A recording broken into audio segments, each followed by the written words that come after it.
भक्तों, मैं हरिप्रिया अपने YouTube चैनल में आपका हार्दिक स्वागत करती हूँ। प्रिय भक्तों, आज हम वैशाख मास के कृष्ण पक्ष की बरूथनी एकादशी की कथा का रसपान करेंगे। ओम नमो भगवते वासुदेवाय। युधिष्ठिर ने पूछा, हे भगवान, वैशाख माह के कृष्ण पक्ष की एकादशी का क्या नाम है और इस व्रत के करने का क्या फल मिलता है? श्री कृष्ण ने कहा, हे कुंती नंदन, वैशाख मास के कृष्ण पक्ष की एकादशी का नाम बरूथनी है।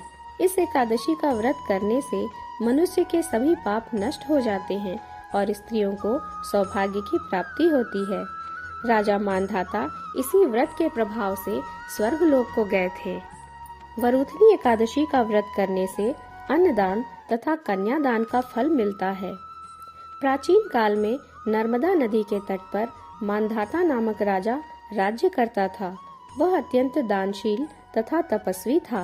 एक दिन जब वह जंगल में तपस्या कर रहा था, तभी न जाने कहां से एक जंगली भालू आया और राजा का पैर चबाने लगा। राजा पूर्ववत तपस्या में लीन रहा। कुछ देर बाद पैर चबाते चबाते भालू राजा को घसीटकर पास के जंगल में ले गया।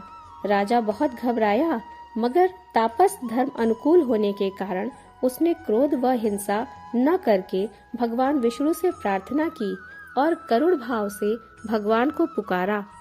उसकी पुकार सुनकर श्री हरि प्रकट हुए और उन्होंने चक्र से भालू को मार डाला। राजा का पैर भालू पहले ही खा चुका था। इससे राजा बहुत शोकाकुल हुआ। इसे देखकर भगवान श्री हरि बोले, हे वत्स, शोक मत करो, तुम मथुरा जाओ और बरूथनी एकादशी का व्रत रखकर मेरी वराह अवतार मूर्ति की पूजा करो। उसके प्रभाव से तुम पुनः सुदृढ़ अंग वाले हो जाओगे। भालू के काटने का कारण तुम्हारे पूर्व जन्म का अपराध था। भगवान की आज्ञा मानकर राजा मानधाता ने मथुरा जाकर श्रद्धा पूर्वक बरूथनी एकादशी का व्रत किया। इसके प्रभाव से राजा शीघ्र ही पुनः सुंदर और संपूर्ण अंगों वाला हो गया। जो मनुष्य यमराज से भय मानते हैं, उन्हें इस बरूथनी एकादशी का व्रत विधि पूर्वक अवश्य करना चाहिए।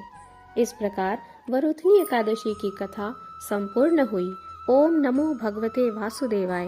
प्रिय भक्तों, हमारे चैनल हरिप्रिया भक्तमाल को लाइक, शेयर और सब्सक्राइब करने के लिए आपका बहुत बहुत धन्यवाद।